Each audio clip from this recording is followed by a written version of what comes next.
Hello everyone, my name is Chief Landless and I'm back once again bringing you guys some more Halo 4 news and content for you guys. We have a walkthrough of one of the new maps, Harvest, which will be coming to you guys December 10th, along with two other maps, Shattered and Wreckage, that will be alongside in the Crimson Map Pack DLC, again released December 10th. This map pack will cost you 800 Microsoft points individually, or if you bought the Wargames Map Pass, it will come to you guys immediately. The Wargames Map Pass costs 2,000 Microsoft points, effectively saving you guys 400 Microsoft points or 15% if you do plan on purchasing all three DLC map packs that will be released throughout the year. For those who got limited edition, you guys already have access to the Wargames Map Pass, and I want to make a correction. I just assumed many times over previous videos that for those who bought the limited edition console, that you guys also received the limited edition game inside your console bundle. That is not the case. I apologize. I made the general assumption limited edition console came with the limited edition game, but that was not the case.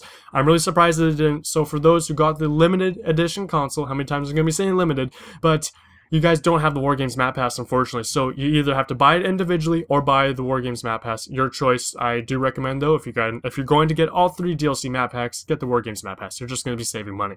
So that's besides the point. Here we are watching Harvest, and this is actually came from an interview that IGN did with Kynan Pearson, one of the lead developers there at 343 Industries. So if you want to actually listen to the interview, link will be down below in the description, but it's very long, drawn out. They were struggling to find things to talk about because, one, the game's already out with. The last time they did interviews like this, the game wasn't out yet, so a lot of people were talking about speculation, so trying to get as many questions answered that they were allowed to before the release of Halo 4. But this time, this interview was solely about this one individual map, so there were a lot of pauses. They were struggling to figure out what else to talk about, so I'm going to quickly, hopefully, summarize some of this, and if you want, you guys can go listen to the entire interview as follows in its entirety unedited. So, let's get straight on into Harvest here. Now, a big theme here is that all these maps within the map pack are pretty large. And actually, quickly a side note for you guys, a lot of people are complaining a lot of these maps are going to be large, kind of worried here. But Brad Welch, who also works at 343 Industries, has tweeted a few times here, since folks asked, we are actively working on smaller maps into Halo 4 matchmaking. More details as the time gets closer. He then followed up with another tweet, not talking forged maps and matchmaking yet, but it's obviously an option. We have to widen map variety on top of the DLC packs. So it sounds like they're either going to adjust some of the maps in later DLC map packs, or they're going to incorporate brand new, from scratch, small multiplayer maps. Because what it sounds like to me, they're trying to avoid using the forge-created, community-created maps yet in the Halo matchmaking. That pretty much plagued the end of Halo Reach. It seems like every game you want to get into was a custom-built map in Forge World. And as nice as those are, I do like playing those in-disc, original maps once in a while. So that seems like they're trying to avoid that right now, but that's obviously an option in the future. They're not going to completely avoid it. I know that. They're definitely going to incorporate them sometime in the future. But it's nice to see that they're going to think of something amazing from scratch, hopefully to get something similar to Haven, I really hope, because Haven has proven to be one of the most popular maps out there because it's a competitive small map. Not just a small map, but it's a perfect competitive map. So other than that, let's move on to the description of Haven from Halo Waypoint. Haven is a canon concept brought to life, the doomed agricultural planet where humans first made contact with the Covenant. It's a small to medium-sized map. Harvest is ideal for capture the flag. Here you'll need to get creative to effectively use light vehicles. The vehicles in this map are as follows: Warhog, Ghost, and Mongoose, which are limited to the exterior pathways and can't get into bases, making this fully symmetrical map perfect for infantry firefights and face-to-face skirmishes. Essentially what we've seen from the gameplay here is that there's a long, narrow structure in the middle that's sort of multi-level, but not entirely. It's just got a lot of ramps changing the elevation as you go along. This map is very rectangle-oriented, with some rolling landscapes and features on the outside so that vehicles can dominate on the outside. One side, it's got some great ramps that break line of sight, but they're ramps and they're perfect for Warhog jumps, so I wouldn't be surprised if some sort of racetrack could be made on this map. But as you can see, yes, there are rolling landscapes around the center long structure. Back to the description here, snipers will also feel right at home. As long as snipers will feel right at home, as long sightlines are broken up by great cover and hiding spots. Harvest allows for 8 to 12 players to face off and capture the flag, Infinity Slayer, King of Hill, SWAT, and Slayer Pro.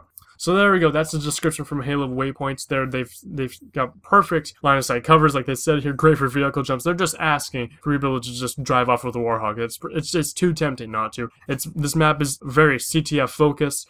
It's a long map, rectangular in shape. It's got a rolling landscape along the outsides there, so it's dominated by vehicle warfare along the sides. But players can effectively cross the map horizontally, and vehicles can cross at certain points, but there are definite chokeholds out there. So be careful when you are crossing the map horizontally in a vehicle.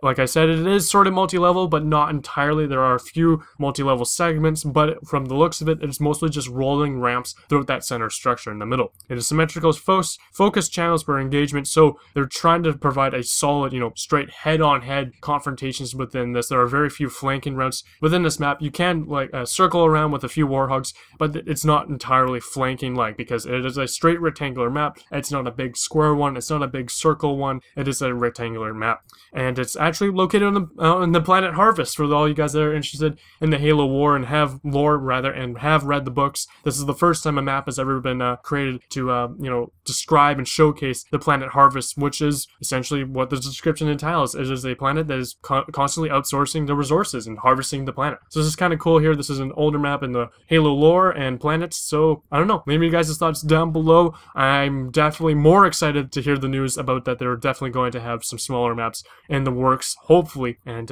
yeah, they also did announce that a lot of people may be, oh my god, why are you releasing certain these maps in certain ways? Well, apparently this is one of the first maps they ever made. They used it to test out the CTF and game type extensively in testing, obviously, before Halo 4's release. So what they're going for while they're releasing these maps is basically whatever's done first, whatever the community is sort of asking for. So it's great to see that they are kind of actively replying to people. And like I said, like Brad Welch, tweeting back, because a lot of people are craving those smaller maps. I think the only thing to blame for that is just Haven is too damn good. Alrighty guys, that has pretty much wrapped up my walkthrough of the map Harvest. So I do want to make an announcement for those that are still watching this video and stuck around this long. Thank you very much. You guys have the scoop here. I will have an official announcement video later on, but I will be starting a Halo 4 Top 5 series, because Halo matchmaking can be hilarious and amazing at times. So start saving those clips, those amazing moments, those WTF moments, those fail moments into your file share, and actually head on down to one of my websites I have for you guys. It's chieflanlis.wordpress.com, and there will be a link for you guys to go click and go to submit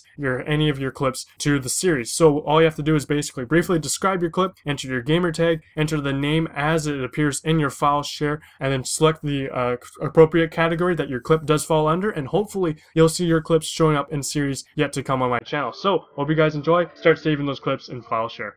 So other than that, again, if you want to go watch the entire interview, click the link down below in the description, and I'll see you guys very soon once I finish my exams this week.